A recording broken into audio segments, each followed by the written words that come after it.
And a very good evening to you, and welcome to today's edition of Politics 101. The morning after,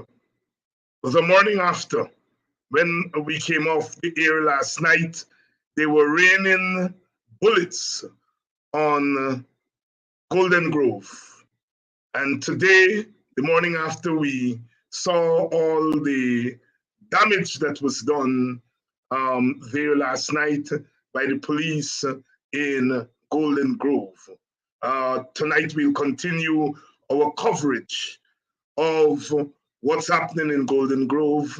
We want you to join us from wherever you are, whether you're in Guyana or the wider Caribbean, whether you are in the diaspora further afield, North America, or in Europe, whether you're in South America, in the Paramaribo, Suriname, or you're in French Guyana, Cayenne, or wherever you're joining us from. Welcome to Politics 101. I want to welcome those of you joining us from Golden Grove. We understand that after the battering last night by the police on that community has not given up, and they're out on the streets as we speak, protesting. Oh, we can't give enough praise and thanks to the people of Golden Grove, Nabaklis and Haslington and surrounding areas, but particularly the people of those three neighboring villages. We cannot say thanks enough. We're going to continue our coverage tonight. The morning after, last night, we got our biggest audience ever, live audience on Politics 101. Almost 3,000 people joined us live last night. Thank you all. Thank you all for showing an interest in what's going on in our country, for populating our programs. Welcome tonight. Tonight, we are going to continue the coverage. My guests tonight are Pastor Nigel London and Tabitha Sarbo Ali. Kidaki Amsterdam is going to join us if there are developments on the road, our roving panelists. So please share the link, advise others to come on to Politics 101. Share the link. Politics 101 is on. Want to thank all of you for coming down to Politics 101. We were on Bostonian morning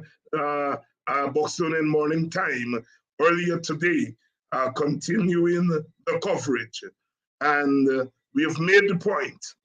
The struggle has been joined. The boots that we have been calling for are on the ground. And after 2 weeks of boots on the ground, we see the reality of what struggle and resistance is. We see a government that is prepared to kill its own citizens. We see a government that has brought the police out not to provide a law and order or to protect the citizens, but to turn their guns on the citizens of our dear country.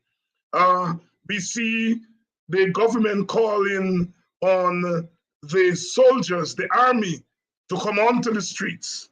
We know the law says that the army should only come out on the streets in a situation where the police cannot handle. And if the police, even before engaging what's happening in Golden Grove, they call the soldiers out. Before anything occurred in Golden Grove, they call the soldiers out. And we think the soldiers are on the streets illegally. We think it's a military assault on Golden Grove, Nabaklis, and Haslington. The soldiers should be in the barracks. They should only come out on the streets when the situation is beyond the police. Is the police force saying that the situation in Golden Grove is beyond them? They went in there shooting into people's homes, shooting into people's businesses, shooting into people's churches, ransacking the church there, the church where the service, the funeral service for Quindon Bacchus was kept. Today it was like a war zone. We saw live bullets. We saw rubber pellets ransacking the house of God, licking down the pulpit. The house of God was turned by the police of Guyana into a war zone. What has Guyana become? What has Guyana become? We are in the presence of a war that is declared by the president, and he has sent the police and the army into a little village. And last night there was a military assault. The morning after. Today is the morning after. We continue our coverage. Please share the link. Share the link. Share the link. Share the link. Share the link.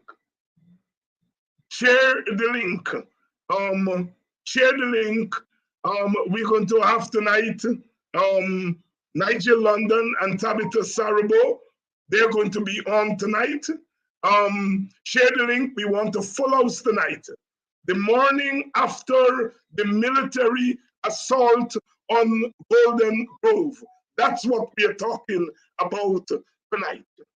Wherever you are, please ensure that you join the link. Please ensure that you join the link.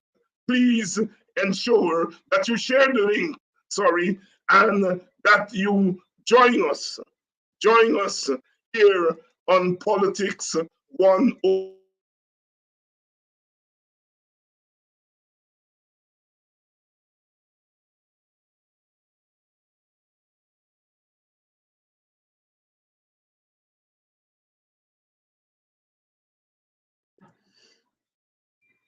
So, Politics 101, we understand that Prime Minister Mark Phillips went up to Golden Grove. We understand that he went up to Golden Grove after shooting up the people last night. They were there. We understand that the police arrested the man who they said threatened the life of the president. We are told by the villagers that it is a gentleman of unsound mind, yet the police arrested him today for threatening the life of a president who told me at Buxton yesterday that we don't know who we're playing with. Is he threatening my life? This man who's saying people is threatening his life. Tell me, we don't know who we're playing with. He's a bad man. So he can threaten my life and the lives of other leaders. And a man of unsound mind says something about killing the president, and the police have arrested him. We want to go on record. We want to go on record that the president told me that we don't know who we're playing with. We don't know who is he. Are we on Erfanali's slave plantation? Is he our slave master? I think not. I think not. Erfanali was in Buxton yesterday at the invitation of his friends. He didn't visit Buxton. He wasn't invited to Buxton. He didn't go to Buxton to meet with Buxtonians. He went to have a little lime with his friends at the Buxton lineup. And some curious Buxtonian onlookers came out. I was passing, and he heard my voice and wanted to know who I was. And he used some description. I was about to answer him. The security ushered me away. I want Irfanali to understand a couple of things. If you want to be a good president, you have to know to pronounce words properly. If you want to be a good president, you got to know to spell words properly. If you want to be a good president, you can't be a puppet president. If you want to be a good president, You have to have an understanding of politics, an understanding of society. I want our family to understand that the credibility of a president is very compromised when that president cannot say where he got his bachelor's degree from. Mr. Ali has disgraced the presidency of Guyana. And we have had some disgraceful presidents in the past, but he has disgraced the presidency of Guyana. Coming after the presidency of David Granger, whatever you say about David Granger, he is a man, an upstanding man. He's an upstanding man. He set the bar at a decently high standard. And here comes this man, this little boy who can't string words together.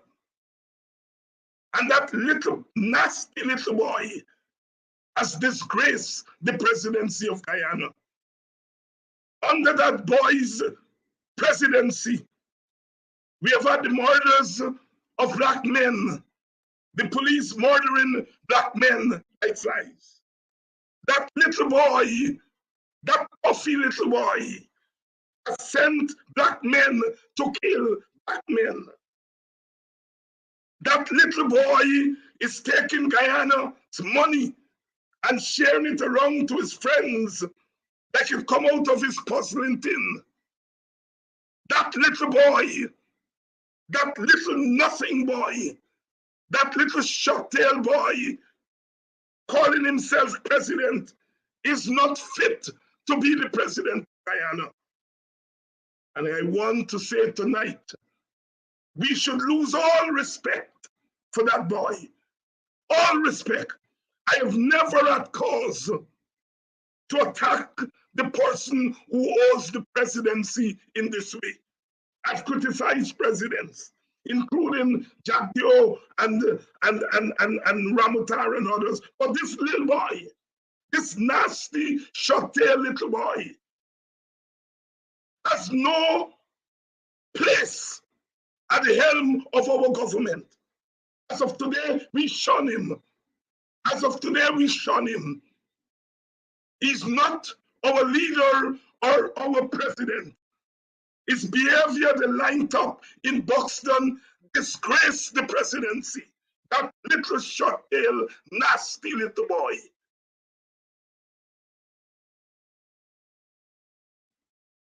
Has no respect for the office. Not one respect for the office. And he has ruled himself out of the history books of our country. When the history of the presidents is written, there will be a big X in front of his photograph. That puffy, nasty, little short-tailed boy. And I'm asking tonight, let us stop all respect for him. He's not our president. He's not our leader. That nasty boy set off the police and the soldiers last night on a military attack on the people of Golden Grove. We don't know who we're playing with. We're playing with a nasty short-tailed boy. That's what we're playing with. Sisters and brothers, I wanted to start that tonight because that's what I wanted to tell him. When he was in Buxton yesterday, I didn't get to tell him, but I tell him tonight, out of our faces, shut up and get out of our faces. You are not even worth the jersey you were wearing there yesterday. And so the morning after,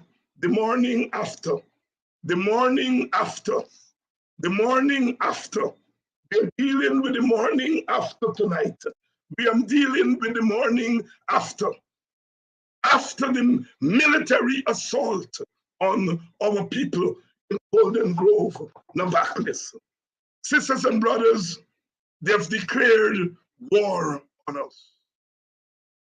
What those people in Golden Grove did All they were doing was sitting in their own villages that were bought by their ancestors with their own money.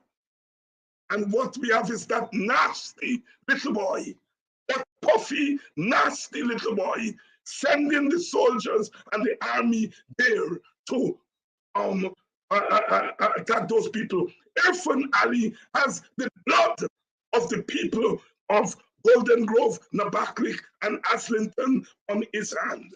He has the blood of them on his hand. So, sisters and brothers, here we are on the morning after. We have lost all respect for Irfan Ali. He is as guilty as the policeman that he is sheltering, that his government is sheltering. He has used the presidency for the nastiest things in our country. A man that cannot even string words together. A man that cannot pronounce words. A man who doesn't know where he gets his degree from. A man who is posing as president but has another man on his back. A man who is posing as president but has another man on his back as the president. And that man wants to go about telling us we don't know who he is. A man of unsound mind, you're going to arrest. For today, I've gotten scores of threats to my life from Indian Guyanese supporters of the PPP. This morning, one called in on Buxtonian morning time, told Kidaki Amsterdam and I that we will pay there for what happened yesterday. What does that nasty little boy have to say about that? What does he have to say about that? You know, the comedian, the African-American comedian used to say, people like them, they have no mother. The PPP has no mother. Big Gregory, I'm paraphrasing him here. The PPP has no mother. As little children, our mother would bathe us, scrub our head, take out the wax from our ears, bathe us, and then put clean clothes on us. The problem with the PPP is they don't have a mother to bathe them. They're stinking. They stink. They don't have a mother to bathe them. So they come from government to government with a stench. They have no mother. They're godless. They have no God. Who are going to send soldiers and police into the house of God to do what they did in Golden Grove? They're ungodly. They're ungodly.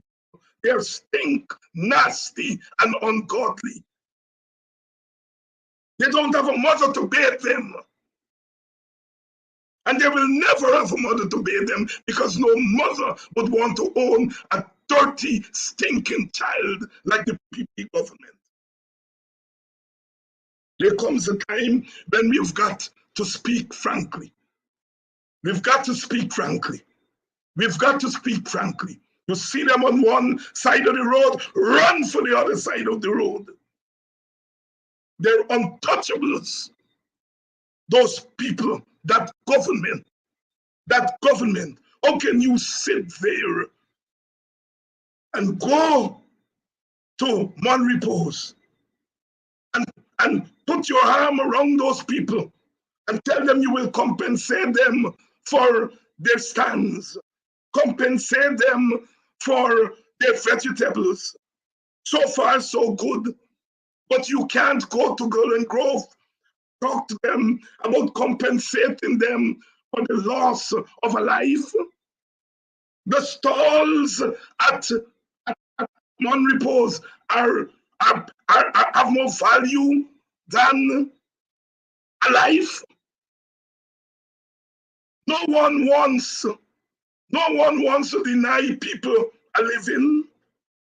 And if the agents you put in the march, you nasty, stinking little boy, the agents you put in the march that interfere with those people, interfere with their things, and you come like a Judas to tell them that you are going to compensate them for what your agents did, you nasty little thing.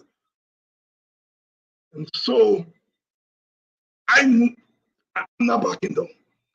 This is not a racial struggle. This is not a struggle against East Indians. And that nasty boy and his government and his little nasty courts are trying to make it into a black Indian thing. Those people passed through all those Indian villages yesterday. It didn't interfere with the fly. They didn't do anything to Indian people who were on the road. And then the police suddenly didn't stop them at Vigilance Police Station. You put a cordon up at TV station so that the marchers, the protesters will have to stop in Monrepo at the Monrepo market.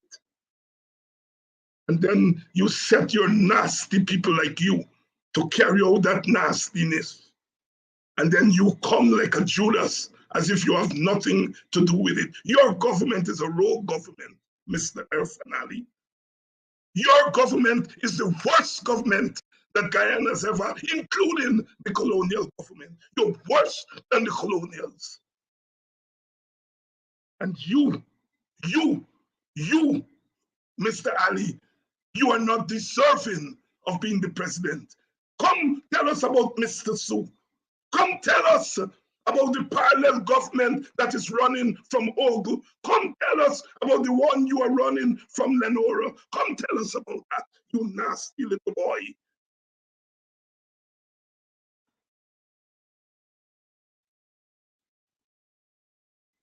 This is not about Indian people. This is not about Indian people. It's about the government of Guyana, the unelected government of Guyana. Unelected government of Guyana. You want to merit as I'm in my village to ask who is that joker? Who is that joker? This is one joker that you are going to have to take very seriously. Because I will match you. I will use my ability to string words together to turn you into a little puffy boy standing on a throne that was not meant for you. Share the link. Politics 101 tonight. We're hot tonight. We're hot tonight. We're hot tonight. That is what I wanted to tell him yesterday when he heard my voice and asked, who is that? This is what I wanted to tell him. But his security send me away. You are talking about people threatening your life? A man of unsound mind? You are going to lock up for threatening your life? And you put the life of an entire community at risk last night by shooting live bullets and other bullets into them? You little puffy boy. Nasty. You have taken more lives, your government has taken more lives than any other president of this country in such a short time. And you are talking about people threatening your life. They'll be wasting time to threaten your life. I would like you to live for 150 years. Let people see what a disgrace you are for a president. If anybody thinking about ending your life prematurely, I will beg them, I will pay them, let you live for a long time.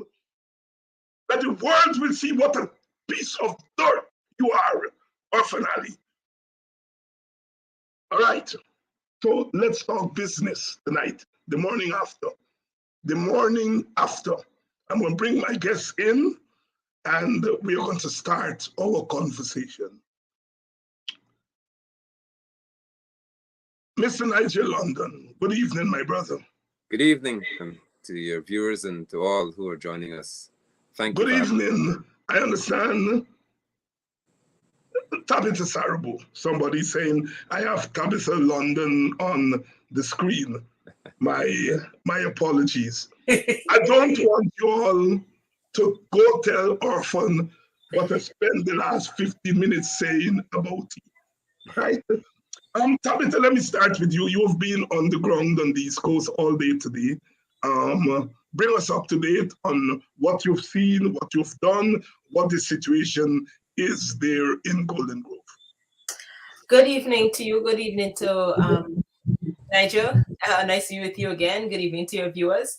Yes, I was in Golden Grove for most of the day, and it's a sad sight. As you said, it's the morning after, and it was quite appalling to see exactly what transpired overnight.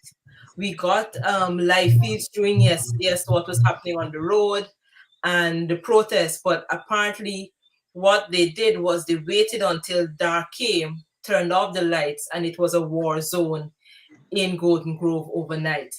The amount of bullets, the pellets and live rounds, the amount of the homes that have been affected, where glasses are broken, children who are still traumatized by what transpired. I spoke with a number of people who said that, the police saw them. One particular individual, she said that the police said, okay, you can go home now, to come out of the yard to go to where they actually live. And when they started walking, the police started shooting at them, and so they had to run. So the police told them that they could now go into where they're living, and then started shooting after them. And so they had to run zigzag to get home, so to ensure that no pellets actually hit them.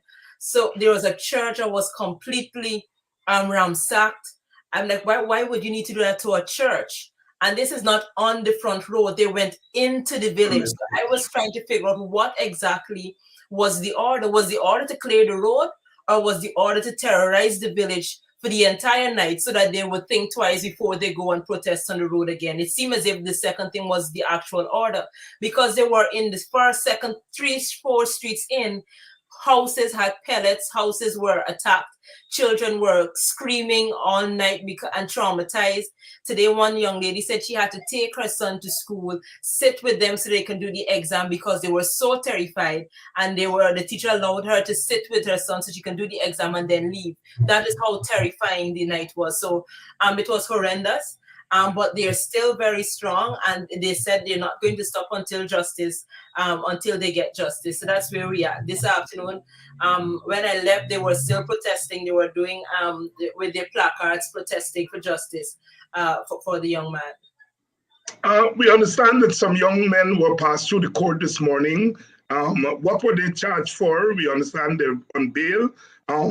They're going to spend tonight in the lockups until bail can be posted tomorrow morning. Tell us a little bit about that. Yes, I did not get what exactly they were charged for. They were very, to me, it seemed as if they were trying their best so that they don't get bail today, based on my interactions with them, because I had to go to the Cove and John police station. And of course, nobody knows all of the names. They just know there were 15 persons that were charged. And they said, I need to get all 15 names before we can determine how we can pay for them. And I got to Vigilance Police Station. I was told the same thing. By the time I got to the magistrate court, they were now closing off. But they said we needed to get their names by 8:30 tomorrow morning, so that they could hopefully get them released tomorrow morning. If not by 8:30, then it will be the next day. So I know they're working on ensuring that they get all the names up this evening, so that 8:30 tomorrow morning they can go to Vigilance to pay the bail and release the young men. So instead of working with you to get those young men released, all these barriers are put yes, so that the young boys can be in prison. Yes, it appeared that way to me.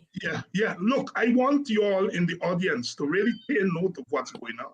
what's going on? These people, I am telling you, I have never used a president like abused this president tonight.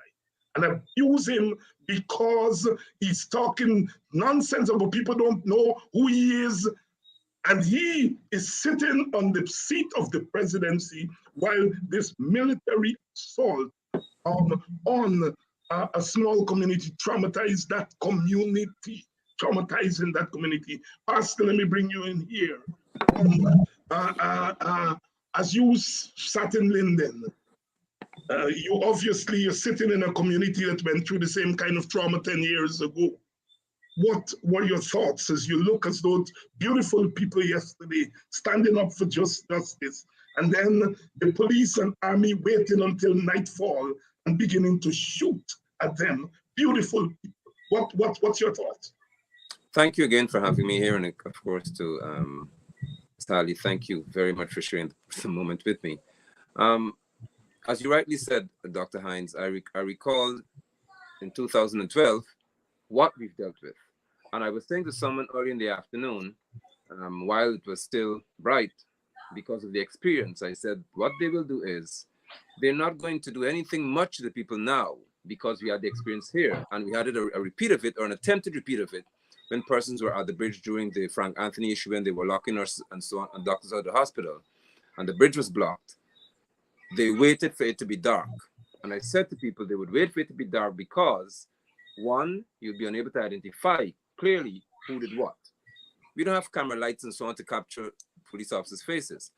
And I said, as long as it gets dark enough, then they're going to launch the true aggressive and the true assault, aggression and assault on our people. And that's exactly what happened last time, because they're playing to playbook.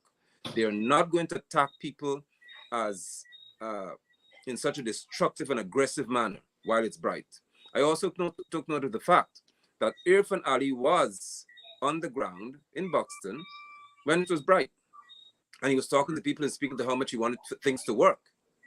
Interestingly, within a few hours later, there was an assault on people in a village who were grieving, by the way. And let's not ever fail to pay attention to that. These people are hurt for what they experience, by what they've experienced. And the person who sits in the seat of president went to seek to appear as though he feels their pain, and he even took him with him, and the army person. And we understand what you're going through. We're trying our best, and give us until Monday to see how things will go in terms of report. And before Monday came, a few hours after the one who is paid to be head of state, and I'm choosing my words carefully because to me, I said before, he is sitting in an inconclusive period. There's no conclusion that Ali is legally president of this country. So he's sitting in the seat of it. And the best he could do is to attack persons.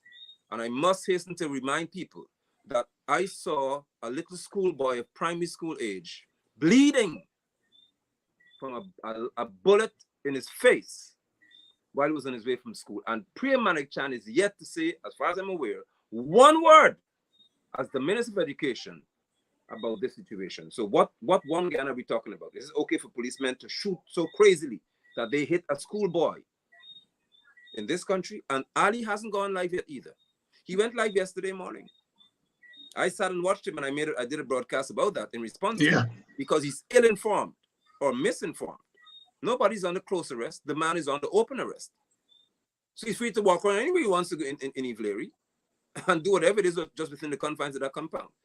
And Ali had so much to say on a live broadcast and so much aggression to show to Guyanese people on a live broadcast, but he's yet to go live to say that a child in this country was shot at and hit by bullets of the police force. And that's unacceptable. Tabitha, young man was killed 2 weeks ago, 2.5 weeks ago. Nobody went into that village to hug those people, to hug the family. Nobody went there to cover what they were doing. The mainstream media never went to cover the daily protests that those people were having. There was a blackout on what those people were doing, as if they didn't want the world to know that something happened. And then yesterday, those people can't walk walking through the villages, African villages and Indian villages, interfering with no one. And then that event occurred at Mon Repose, where Indian business people selling their things at the market were targeted by agents. And within an hour or two, the president was there. Is that the type of behavior you expect from your president, Tabitha Sarabo Ali? I did when they said you're president. I forgot to just say ELB president. Take that back. Is that what you expect from the president of a country? You see, I'm going to start with where the people on the ground, what the people on the ground are saying. Yes. And that those are the questions they're asking. You see, you talk about a one Guyana, you talk about wanting everybody to live as one. And after 2.5 weeks, something like this happened in Golden Grove. You don't show up. People are protesting. You don't show up to show that, you know, that you understand that this thing has happened, that there's some questions need to be answered, and just let the family know that you are, you know, with them, and let us get justice in this particular manner. But minutes after something happened in another village of people that don't look like those persons in Golden Grove, and the president finds it necessary and important enough to hop into his vehicle and get down there and then promise them the world and start the next day to pay them what he promised them.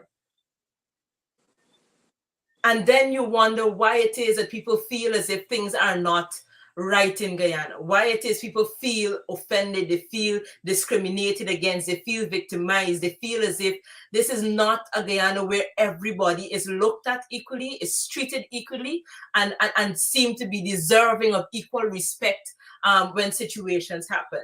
You can't blame anybody else but the man that calls himself president, because he made a choice yesterday. He also made a choice for the last 2.5 weeks not to go to Golden Grove. So that has to be laid squarely at his feet. And if he is talking about one Guyana, then you would expect to treat persons equally. And what we see is persons saying, well, somebody just got $200,000 for some egg ball, an egg ball stand. Somebody got $1.2 million for something else. And the people in Golden Grove, a young man has lost his life. That is priceless, because nobody could get back some life with $1 million. He's lost his life. His young son is now left without a father. And the president didn't see it fitting to at least go and meet the community. And then yesterday, of course, you saw that Robeson Ben was attempting to go into Golden Grove. People were saying, no, if Irfan Ali is good enough for Mon Repos, he's good enough for Golden Grove. So we want to see Irfan Ali, not Robeson Ben. And so that is where we are in the country. And it's a very sad place to be in. But as you know, we have been saying this for a long time. If it is that they keep pushing people in a particular direction, when people respond, you do not know how oppressed people will respond. You cannot say, you cannot tell. And what you try to do as anybody with some sense, especially if you're in the seat of power, is that you will take all measures to ensure everybody believe and feel as if they're treated equally, no matter what the circumstance or situation. Because if you don't do that, then you're basically allowing the situation to reach to a point where you can't pull it back and you cannot deal with it. And it seems to me that that is where we are heading. And it's a very sad place to be in. But unless we get a grip of ourselves as leaders, and recognize that Guyana is not for one person or one group of people, and bring everybody to the table, then we have a hard road to head down right now. Pastor London, the president, as we said, the unelected president, as we said, went down to Mon Repos and started to take action there right away. Some people are saying that it's the marchers who caused the thing at Mon Repos. Some of us are saying the responsibility for what happened yesterday at Golden Grove, at Mon Repos, at Buxton is at the feet of the president of Guyana. Do you agree or not? Thank you. I would like to respond initially by saying what the young lady, and I think it's been viral by now, one of the vendors apparently, or a child of a vendor, said, and she's of East Indian descent. She said that had the police not shot anybody, this would not have happened. Yes. Now they took the camera off of her quite quickly because what she said is quite accurate. She understood the power of cause and effect. She made it clear, and she was quite upset. She said, "No, why did the police have to shoot the boy in the first place? If the police did not do what they did, this would not have happened." They didn't like her comment. They prefer to pay attention to those who are trying to gaslight and throw all the fuel on what would have directed people's attention to what is a race issue. She understood that pain has caused certain degrees of action.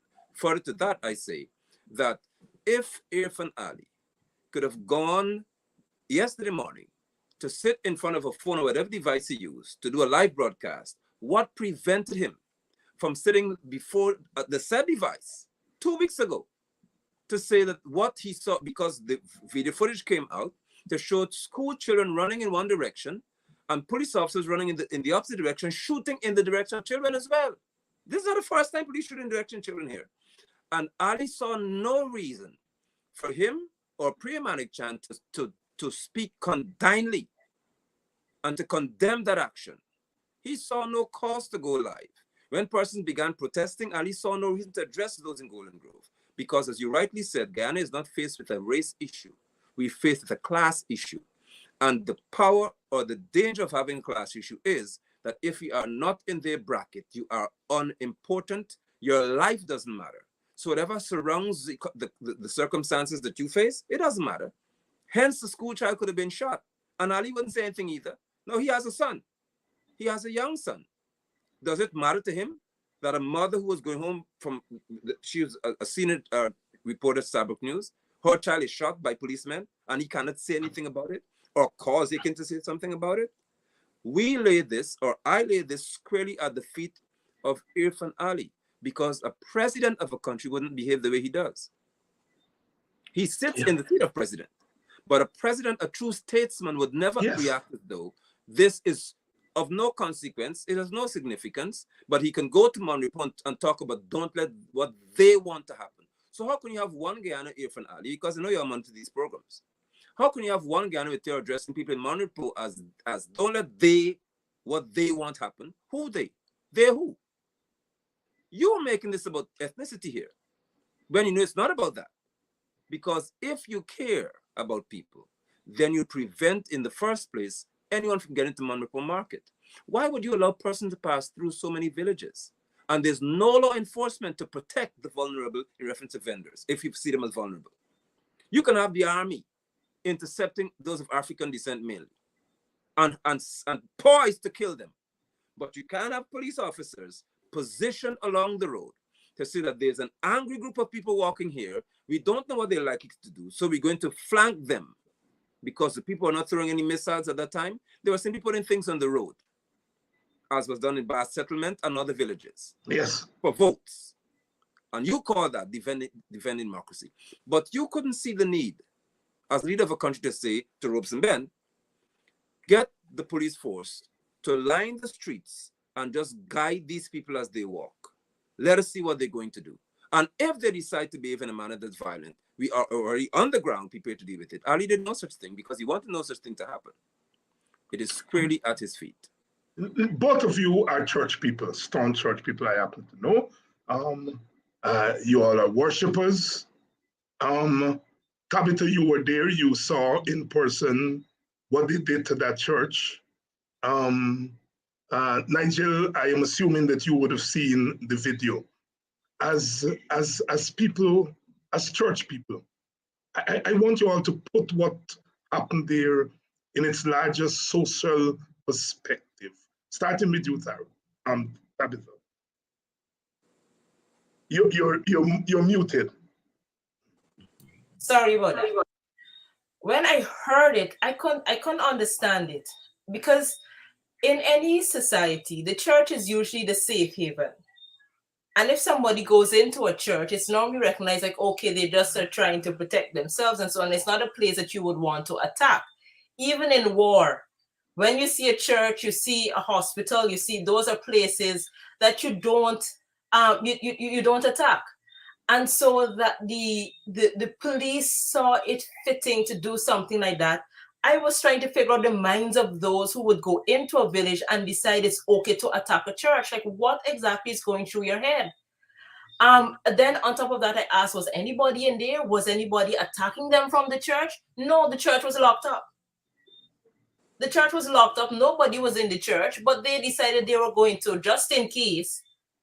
So no missiles were coming out of the church to say that the church became a weapon. And so they chose to do that.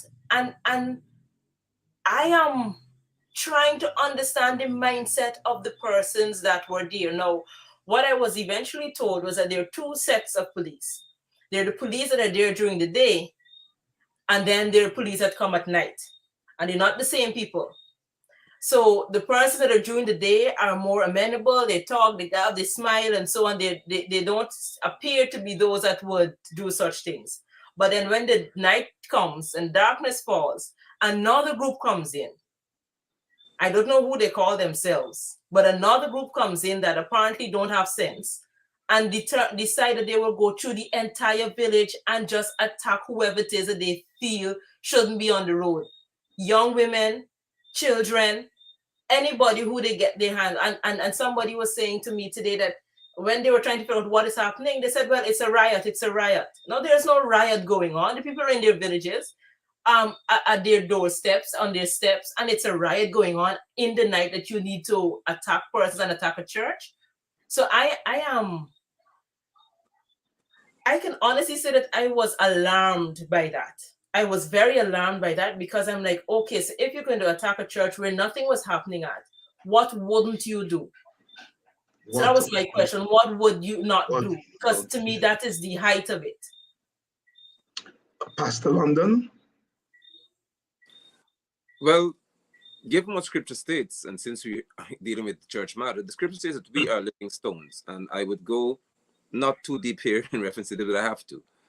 The scripture describes us as the church, and it's important to know that.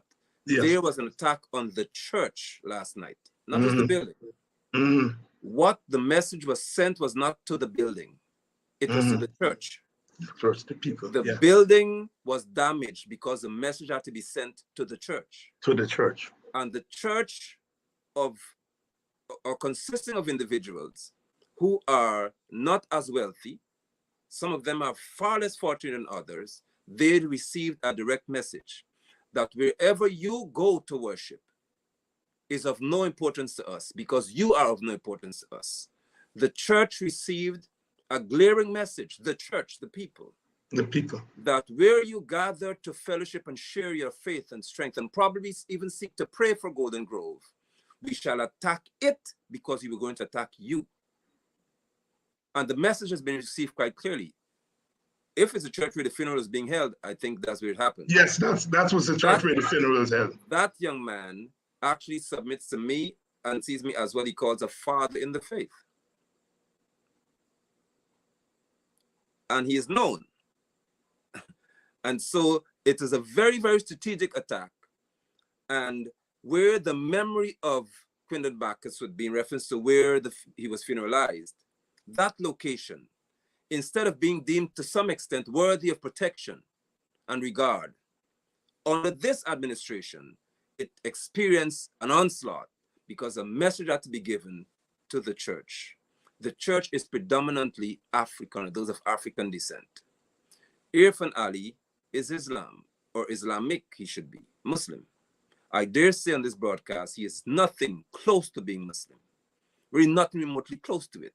He is an insult to anything that has to do with Islam. And I have called on imams across this nation to pay attention to the fact that you would normally say you're not supposed to speak ill of a brother. But of what caliber is that brother that you should protect? Of what quality? Did your teachings from Muhammad instruct you to be silent when your brother does wrong? Or are you supposed to chastise that brother for his wrongdoing? The pundits have said nothing because the temple was not attacked. What was attacked is exactly what they know to be, where predominantly those of African descent would gather. The church has received the message, and I hope that the churches across this nation shall now respond. I hasten to inform the public that 55% of this population is deemed Christian. You do the math. 55% of this population, by religious conviction, is deemed to be Christian. What happens if 50% get together to say, we're not going to accept this? What happens to the government? If you're joining us, of course, this is Politics 101. We are sold out tonight.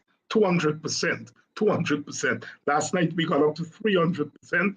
Tonight we are 200%. We are sold out. We've got to bring in twice the number of seats that we catered for.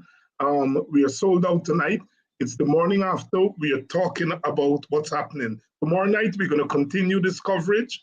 We're going to have Professor Thomas on tomorrow night for part of the time to do some question and answer on the economy, because we want to continue that side of things. But we are also going to have updates in what's happening at Golden Grove. I want to thank you all for coming on to Politics 101. Our guest tonight, Tabitha Halley and Pastor Nigel in London, who are giving us some analysis and insights into what is taking place there and what continues to take place there in Golden Grove and to some extent in Buxton. I know that there are army members and police in Buxton, not the same volume as in Golden Grove, Nabaklis. Those communities are under siege. We cannot describe it as anything less than that. Young man, a man today, the community says he's of unsound mind, was arrested under this suspicion that he threatened the life of the president. Are we joking, Tabitha? I wish we were, and we're not joking. And that is the sad reality of where we are. And before I knew he was of unsound mind, I heard the president, I was listening to his broadcast, and I said to myself, everything that is going on in this country, everything that he sees happening before his face, he was so hurt by that one statement. Yeah. Because that is a statement that got him on the live. It wasn't anything else that was happening. Somebody said whatever they said, and that got him so passionate that he needed to turn on the live and come and abuse the population. And then my colleague here, Nigel, said, statesman? What statesman? Statesman who? And so then we get to the fact of the matter that the person is of unsound mind.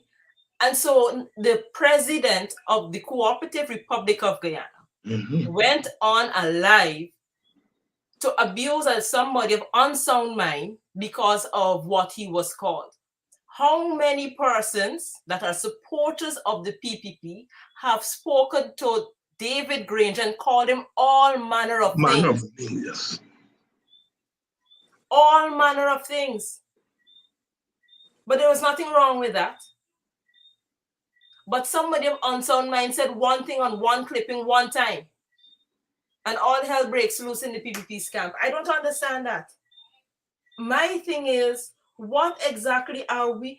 Because for me, if it is that you're in charge of a country, you're running this country, then you have to have a mindset that says, how do I weigh what is happening before me in a holistic manner, not just one statement, in a holistic manner. We're dealing with persons who are grieving, and so they are protesting. How do you deal with that? And then as the day goes on, things happen in a community that maybe it's East Indian descent. How do I manage that in a way that does not blow up into something more than it has to be? What I saw was the president gaslighting a situation.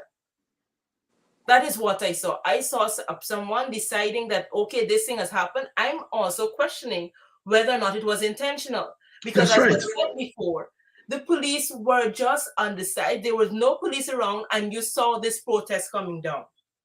You don't know where it was going to end. I don't know whether they had any intelligence as to where they were going, how it was going to end. And as the people in one report rightfully said, where was the police? They themselves are saying where the police was, because the police had to know the protest was coming. There was no police, no fire truck, no nothing. And so the people left the place open, hoping, and I believe they did other things, as Dr. Hinds was saying, agents, hoping that something like this happens so that they could turn the story from what it was and what the issue was to something else, which is race, because then they could tag on to the race thing and get more support, because you can't get support for police killing somebody in a village. And so they needed to change the conversation, change the narrative from what exactly the issue is to something that they can sort of manage, because they will have more support out of it. And that is what I saw happening. And so you start off with this man of unsound mind, but you end up in a situation where at the end of the day yesterday, racial tensions were so high, and it did not need to get that far. But the president of the country had to make decisions that would determine what happens next. And the decisions he made the situation worse than better. Pastor London? Well, it's interesting that I just saw on the screen what I was about to say, because I remembered this young man called Imran, who's on TikTok, saying that he's going to kill black people. He would poison them if he gets a chance to. Not black individual, all black people in Guyana. He'll kill them out. Irfan Ali went live to talk about a threat against his life. Here's a young man within 24 hours speaking about killing all black people in Guyana. That young man is yet to be, as far as I'm aware, arrested and charged. That's called inciting. Of course, I may think the DPP may say he's not inciting, he didn't mean anything by it or whatever. But at the end of the day, he's inciting violence against an ethnic group. The person who said that we killed the president and the police is an individual who spoke about an individual in terms of Irfan Ali. And Ali saw the need as MP had. He said to go live and address it. When someone threatened more than one person, threatened David Granger's life, I recall, they were called in, and then the police assessed that they're not really able to do what they said, and they're free to go. I had an issue with that in the first place, though, but they let the persons go. You see here, Irfan Ali going live to address this. David Granger never went live to address anybody threatening him. Irfan Ali took to social media to do an entire broadcast to speak to what somebody said about him. And he expects an investigation to be launched into what the man said. However, he never said that he expects an investigation to be launched into the slaughter of Bacchus. He never said 2 weeks ago on a live broadcast that he expects an investigation to be launched into police officers shooting in the direction of school children within 15 feet of them, having them run across the road. Ali is saying that if you speak in this manner about him, then the Guyana police force should come after you because he's that important. Nobody else matters in this country but Irfan Ali. Now, it is proven that the man is, and people said it before, that this man is known to be of unsound mind. Yet the police invested time to go to arrest him, and I don't want to imagine what they would have done to that man because of what he said. And then they said he's known to be, and the police issued a statement that he's known to be of unsound mind. He has many visits to psychiatrists and so on. So let's release him. And others who were severely affected, including all of us Guyanese of African descent. We don't matter to Irfan Ali. So there's no life to address what the young man said about killing all of us, because that doesn't matter. And I hope people get the point clearly here. When Irfan Ali is affected directly, he has something to say. He could go live. But when that man Imran said he'd kill all black people, which includes Mark Phillips, by the way, you thought the Minister of Tourism. Yes. It includes all of them. All of them. You are all quiet. Irfan doesn't go live to address people who want to kill you and me. But Irfan is so important to Guyana that, or to himself, that he could go on a live broadcast and speak about what should happen. This man, I say again to you Guyanese, is not of the quality and caliber of a president who should be a statesman. He doesn't suit, he doesn't fit the bill. He never will fit the bill. He never will fit the bill. The voice there of Nigel London, Tabitha Sarbo Halit on air tonight. And I want to say that we're keeping our programs going. Our business here is about informing our people, educating our people where it's necessary, mobilizing our people always, always, always. We do not spout racism. We are the victims of racism. Yes. We do not spout violence. We have been the victims of violence from the Middle Passage to the present.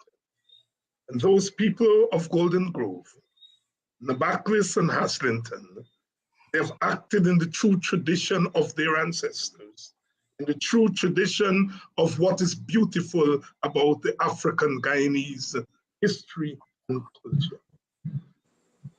Over the last 2 years, we have mourned on this program and other programs. We have pulled our hair out, I don't have any, about what are people doing. We say they're being taken advantage of and they're not doing anything. We have called on young people to join the struggle. I've had to fight on these programs to say that my understanding of struggle and resistance is that they come like a thief in the night. They cannot be directed by any leader or any Facebook or social media person. That we don't know when that thing is going to hit the collective heart of the people. We've been calling for boots on the ground, and there are boots on the ground now in Golden Grove. We said that when they mowed down the houses at Linden, the Linden people didn't protest.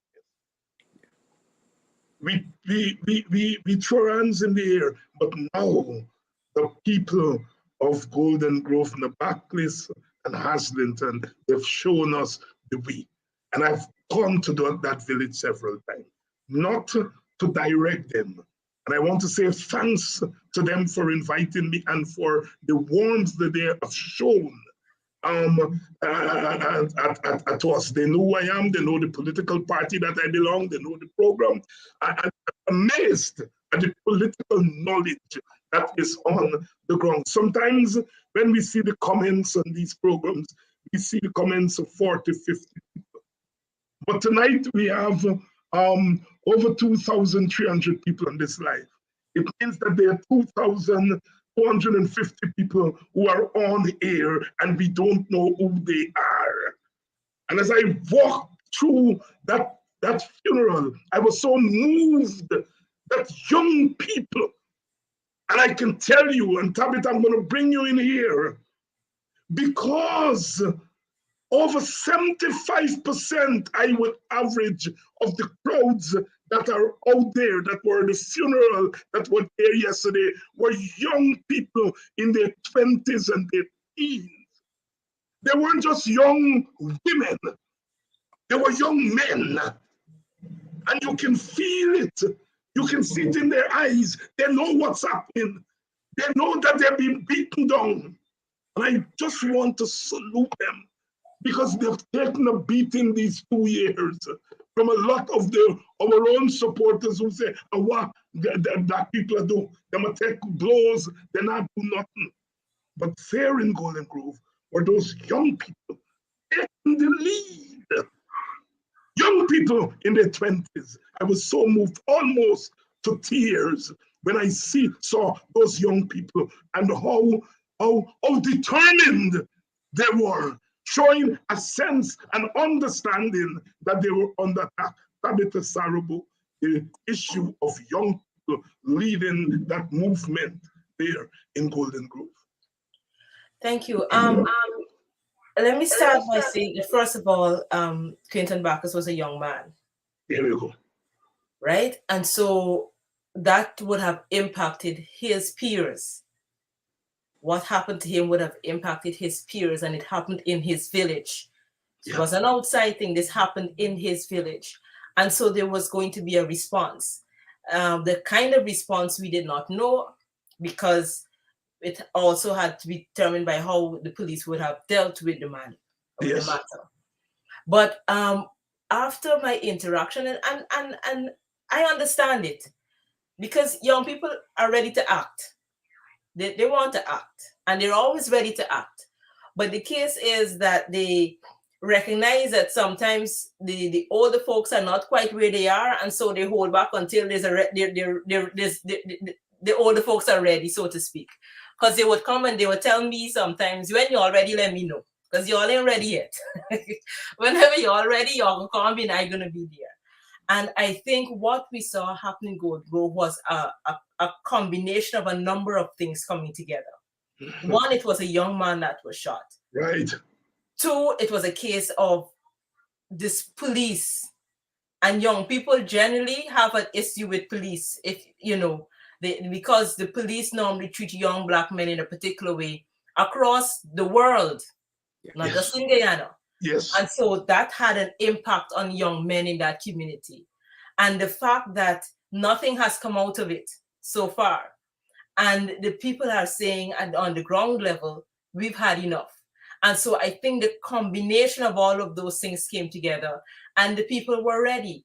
Now, people normally say that you need a leader. Yes, there needs to be a leader, but I'm going to say this publicly because I've said this privately, that the people need to recognize that they don't need a political leader at the head of a struggle. Yes. They need leaders that are community leaders, community organizers that understand the villages, understand the people in those communities, and understand what is necessary to have a particular fight or a particular protest. The political leaders were at the right stage come into the discussion. But if you look outside of Guyana, most of the protests, most of the organizing doesn't happen at the political level. The political people give the support to a particular thing, but it has to come from the ground. And once it's big enough and there's need for the politicians to come in, they come in at a particular stage. So we're still young as a society. And sometimes we always look for the MPs and the political party leader to be the head of the struggle, wherein the struggle has to come from the bottom and be organic. And when it's organic in that sense, then when there's necessarily need, when there's support for and need for resources and what's not, then at the other realms, the other levels of people would come in. And I think that is what happened in Golden Grove. And I think it's a testament to a number of things. One, the fact that things have gotten so bad. People are feeling it. Yes, Quentin Bacchus was the spark, but people are not protesting Quentin Bacchus' justice in totality, not just justice for Quentin Bacchus. Yes, is the foremost of their minds. But there's also so many things that Black people in this country have had to deal with and are consistently dealing with, that they're not getting any recourse. Their grievances are not being heard, listened to, and dealt with. And so there's the combination of that is what we see happening in Golden Grove. Because yes, the death of Quentin Bacchus was uncalled for. It was something that should not have happened. Should not have happened. And when you hear the story behind why it happened and the reason for it happening, and the fact that somebody used their position in the police force to deal with a situation that apparently is personal, and it's not going to be seemingly they want him to get away with it. That is one level. But there are so many other things that are happening at the community level where people are feeling that they're left out of progress. They're left out of being able to be part of what is happening and the transformation that is happening in society. And so all of those things are bottled up. And when it explodes, you don't know how it will explode and how it will affect the persons in the community first, and those that are surrounding it, and those that are in power. And so that is where we are as a society, as a country. And my hope is that the police recognizes that all Guyanese of all ethnicities recognize this is not an ethnic issue. It is not an ethnic issue. It is not an anti-Indian issue, or people that have issues with East Indian people or Chinese people or Africa. That is not the problem. The issue is that if we're all here and we're all Guyanese, then we all should be treated equally and be seen to be treated equally and have the same opportunities to have a good life. Once that is not the case, then people are feeling oppressed, and then the response will come. Pastor London, same question to you. The youth are leading this movement there. I call it a movement and a struggle there. What was the significance? It is very significant because, for one, I take note of the verbiage, and I could hear them saying that they want justice. And it gave me hope to know that young men in this country of African descent and others understand the power of seeking justice. Once a young man can understand the importance of justice, it doesn't speak to him having a criminal mind. He has a just mind. He knows that if certain actions occur, there should be a reaction that speaks to justice. And they multiplied young men in that area and other villages who were saying, and across the country, even in Linden, who were saying that this matter can simply be resolved if there would have been even the perception of justice. I applaud those young people for giving hope to us, the older ones, that there is a breed, there is a generation who has come to understand, and they've always done so. Because even as children in school, they will tell you, this isn't fair, sir. This isn't fair, miss, because they understand the power of justice. These young men and women in that area have decided that they don't have to be led politically in order to be heard where the passions are concerned. And they've decided that they're going to act in a manner that sends a strong message that they are unprepared to be in battle. It's not just about the unjust killing of the young man. It's that they all know that we could be him. We could be in his position at any time. And it announces to us that our young men of African descent and other ethnicities understand that Guyana is in a situation now where certain members of the Guyana police force and in political circles, they are giving us the impression that we have no right to justice. And we have, as one young man said to Ali yesterday, when it happened, when the Indian couple would have been in the accident with the police at Mahaika Bridge, you all ran there to embrace people. And you ran there to show them that and I think that's when he addressed you just before that. But the young man said, how could you be so quick to head to Mahaika? But none of you could come here. So again, they've recognized the unjust act. Yeah. They've recognized that even in discrimination, there is injustice. And I would like to say that those young people deserve applause and support for they get the program. They deserve our applause and our support. And I want to endorse that. Pastor London, Tabitha Sarabo, Halley, Member of Parliament. I have to say that I am so proud of people who they call hooligan, thief man, rum shop people, and so on. And I'm not saying that in the Black community we don't have our stresses and our ills. We do, like all communities. But you all have beaten down so much on young Black people, especially young Black men, increasingly young Black women, but especially young Black men, that when we see them leading from the front, we have to lift them up. And I just want to join you all in saluting those young people. That they continue to surprise us. The youth have always, you study all generations, all struggles. It's the youth. Our brother Walter Rodney taught us. Study, self-organizing, that the people must be allowed space to organize themselves. Because if they organize their struggles and they win their victories, they hug it up tight and don't let go of it. And to quote him, if someone gives you freedom today, they can come tomorrow and say, give me back that freedom. One of the things I've learned, and I saw that self-activity and self-organization, the Rodneyite principle there in Golden Grove. And my own interaction was one of support and solidarity, and I've urged other leaders to do the same. Let the people have the space to organize and express themselves. There's a lot that we as political people can learn from them. Yes, I just want to thank the people of Golden Grove again. all those who have embraced me, embraced the WPA, embraced Kedaki Amsterdam. Many of you have asked to join the party. We are going to get with you in due course. For now, we just want to give you all the space to do your thing in your community. We are touched by people who have embraced our party.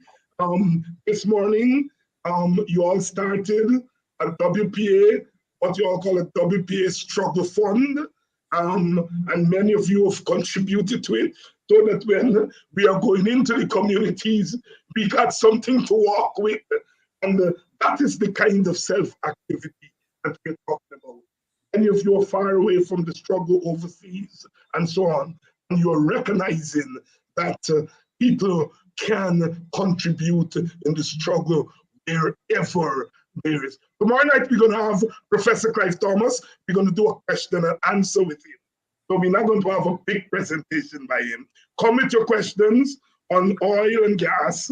Come with your questions on the cash transfer, the Buxton proposal. Come with your question on the universal basic income. Come with all your questions on the economy. And of course, we're going to get him to give us his perspectives on what's happening there in Golden Grove and so on. So that's tomorrow night. Professor Clive Thomas, question and answer with him. Back to our coverage on the morning after. Tabitha, how, as a young leader, young parliamentarian, and you are seeing all the various dimensions of the struggle. As I said, we had the shooting of Bacchus. We had the government refusal to act through the police. We had the small demonstrations in Golden Grove. We had the funeral where people were there, obviously, tempers were there, but the police didn't provoke them, and they didn't provoke the police. And then 2 days after the funeral, it burst open, the people took the streets unarmed, and they walked the open space, they walked the earth, places that were bought by their foreparents. We had the president reacting to a consequence of the problem, not the cause of the problem, reacting to one of the consequences of the problem. And we had the military operation last night in Golden Grove. Now we have the military occupation of Golden Grove, Nabaklis, Aslington, Buxton. Bring all those factors together, Tabitha. Because often we see the media, we see politicians, they deal with non-repos as though it's fall from the sky. Huh? They deal with the president's speech as though it's fall from the sky. All right? And they don't see the big picture. They're taking out convenient trees to prevent us from seeing the forest. Huh? And that is why he gave all those factors. Bring that together for us, Tabitha, and then we'll go to Pastor London. Well, I will start off by saying that one thing that it says to me is that the government is not in control, and their only response to not being in control is by what they did last night. Those are the two things that they're not in control. And this is I'm going to go even a bit before what happened here. When you see a couple months ago, the fishermen had a problem, they throw money at it. Somebody else had a problem, they throw money at it. The Monrepo had a problem, they throw money at it. Well, that is one side. Then you get into the other communities where we have an issue and you bring the police. So that is one thing. But when you look at what is going on in the country, what is clear is that one, they do not know how to govern. There is a lot of conversation about politics and what politics means and how politics is played, and we have a lot of conversation on that. But the PPP does not know how to govern a country. What they know is about threats, and they know about attacking people in a particular manner, but they do not know how to govern, and that is showing because everything is unraveling before your eyes. One way of dealing with that is by throwing money at it. The next way of dealing with it is bringing out the police to quell another section of the population. So money for one section and police brutality for another section of the population. Those are the two things that they know how to respond to the problem. But the reality is that the problem is greater than those two individual things. And if you don't realize that there is a problem that is bigger than that, and then focus on how to deal with that particular matter, then we will have spin-offs of it in so many different ways. Today it will be Golden Grove and what they did last night. Tomorrow it is going to be something else because they do not know how to govern a country.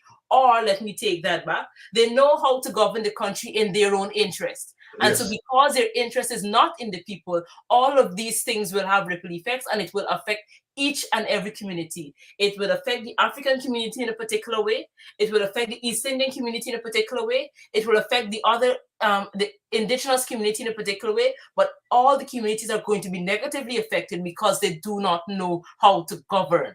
And yes, you may all say, oh, Irfan Ali is a good president. What is he good at? What has he shown us over the last 2 years that he has been good at? He's not good on the international stage. He's not good on the local stage. What exactly is he good at as president? That we can say, well, okay, at least he's good at this one thing. Running a political party is about being able to get into government. Being able to get into government means that you have to govern a particular society. And governance calls for one, some amount of maturity. It calls for some amount of sense.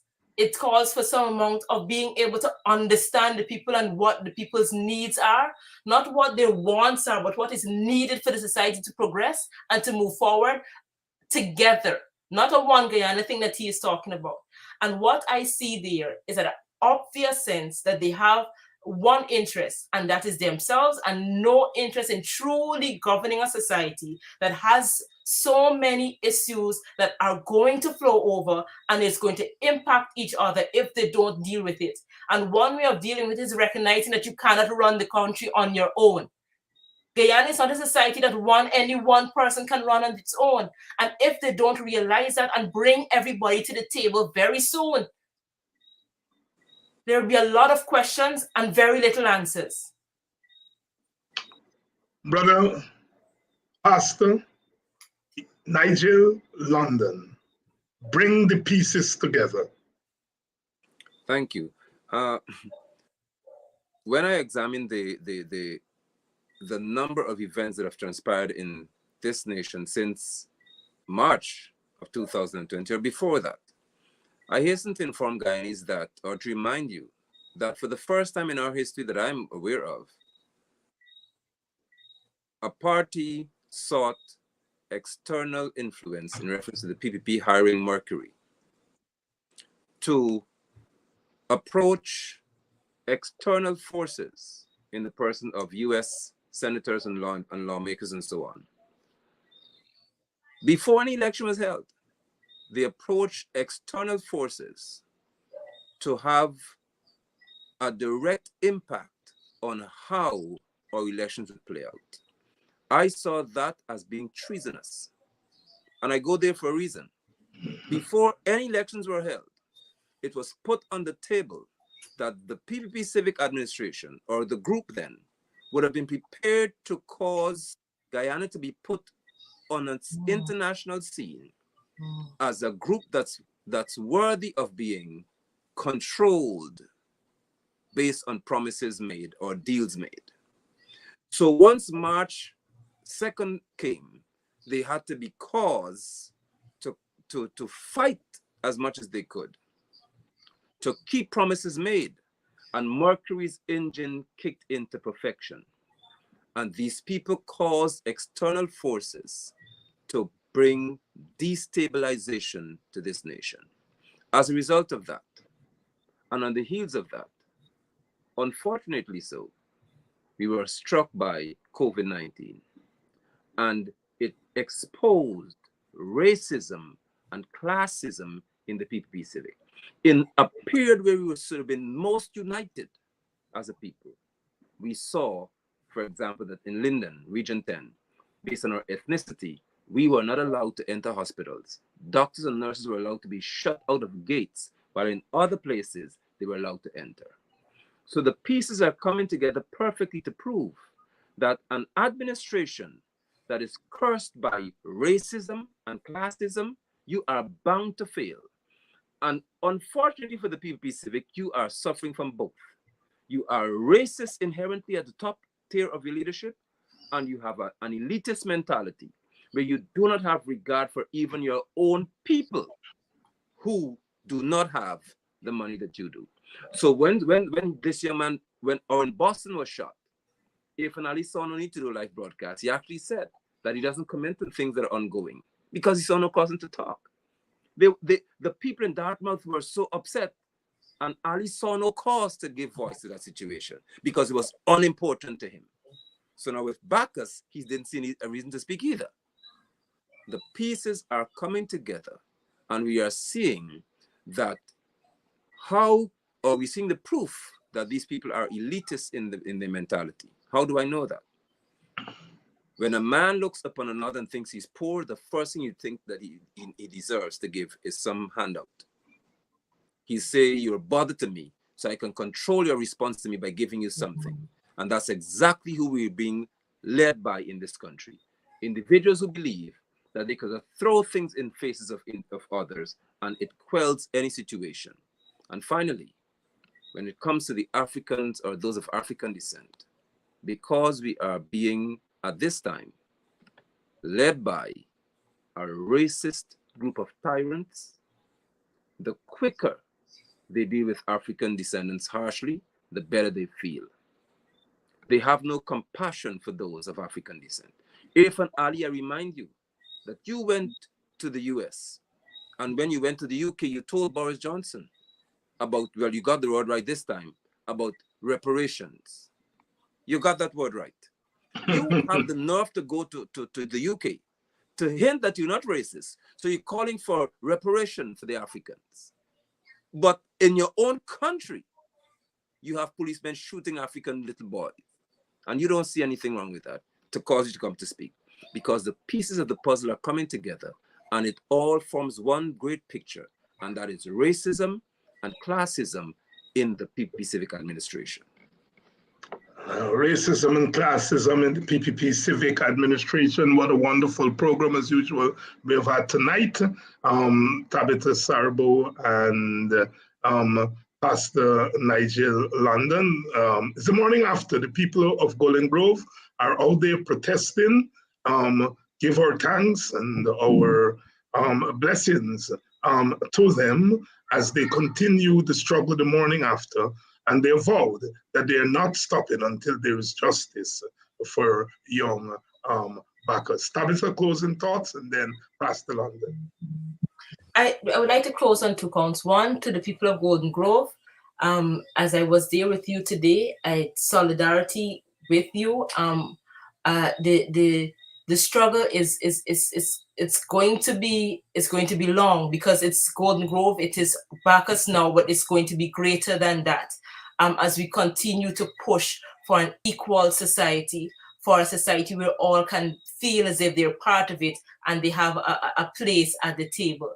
And for my Guyanese in Guyana and even further afield, we have long spoken about what is required for the people in Guyana to have boots on the ground, so to speak, and what is required to get rid of the PPP.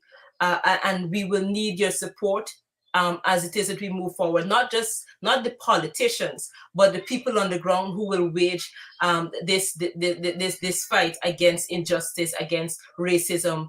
And so I hope that you will be there to support them as they push for justice. Pastor London.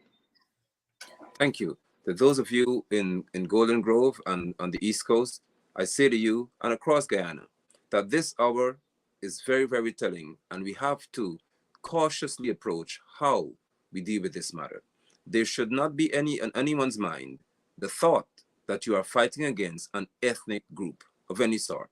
There must be a consistent reminder that you're fighting against a system created by a group of individuals who I deem to be tyrants, who are rogues, and who are bent on having this country destroyed for as long as they can reign. And Guyanese must unite across the board to see who your true adversaries are. This is the hour for Guyanese to prove that through our young men and women, you can understand your enemy and you can also defeat your enemy by standing resolutely. To the young man whose church or the fellowship area was destroyed and ransacked by members of the Guyana Police Force and others, I say to you to stand strongly and speak about this in a manner that bears no hint of your being afraid. I finally say to all that I would rather be dead than to be silent in the face of injustice. And by that, I stand.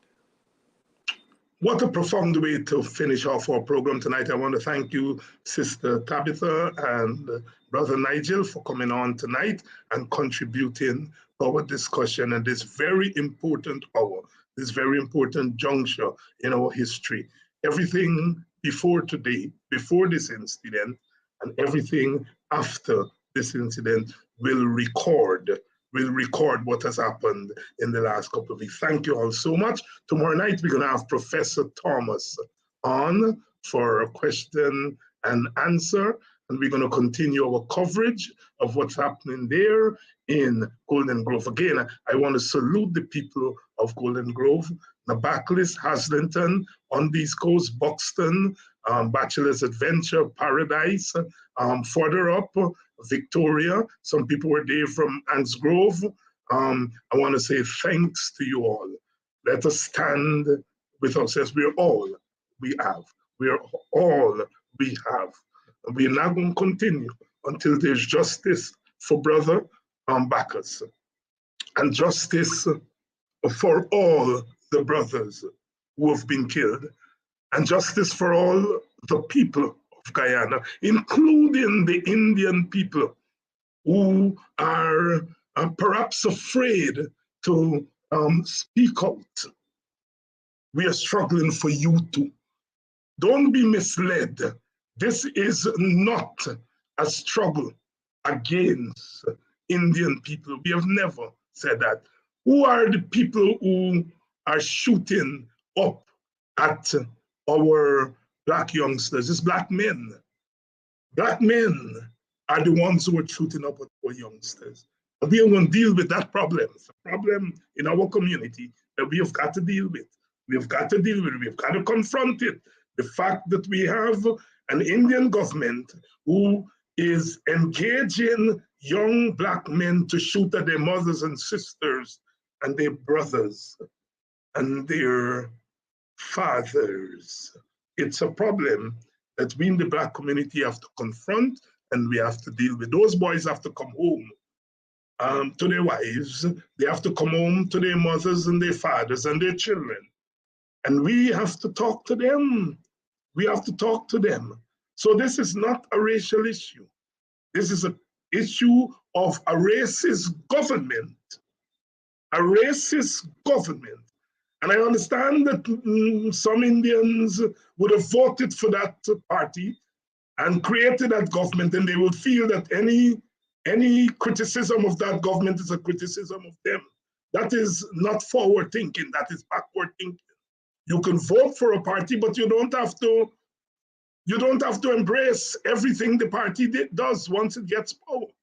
And so our struggle is also a struggle for Indian people to free themselves from the prison that the PPP seeks to put them in. But at the end of the day, those who are supporting the opposition, those who are the targets of the venom of the PPP government, we have to stand with you and stand firmly with you. And as I've said early in the program to their finale, that when you ask that if we know who you is and we don't know who you is, and you is a bad man, well, bad man just got to meet You got to defend your bad man self. You're nothing but a little nasty boy. That's what you are. You ain't no bad man. You're a nasty little puffy boy who's used by others who are riding you because you can't run nothing. You can't string couple sentences together. You're a little puffy nothing boy. And so they're riding you. They're riding you. And you got the temerity to stand up to people and tell them they don't know who you is. You's a bad man. And a man of unsung mind say something that he can kill you or something, and you're crying like a little baby. You're crying like a little baby. A man of unsung mind, you're gonna arrest. You're on shame. You're not shame. Shameless. Shameful. Shameful. You're crying like a little baby and you saying you're a bad man. Bad man? Bad man? You are not a bad man. You are not a bad man. You are not our president. You are sitting in an office. You are sitting in an office that was not won by you or your party. Tonight we're going to be on. Thank you all for staying with us. Tomorrow night we are going on. Professor Thomas is going to be here to take your questions on what's happening in Golden Grove, on the economy, and generally what's happening to Guyana. I love you all. I love you all. I love you all because you all are Guyanese. I love you all because you all are beautiful Black people. I love you all because you all are righteous people. More than anything else, I love you all because they don't like you all and they hate you all. And if they don't like you all, they hate you all, I'm going to give you all the love that I was born with. I'm born with plenty of love. Good night. See you all tomorrow night.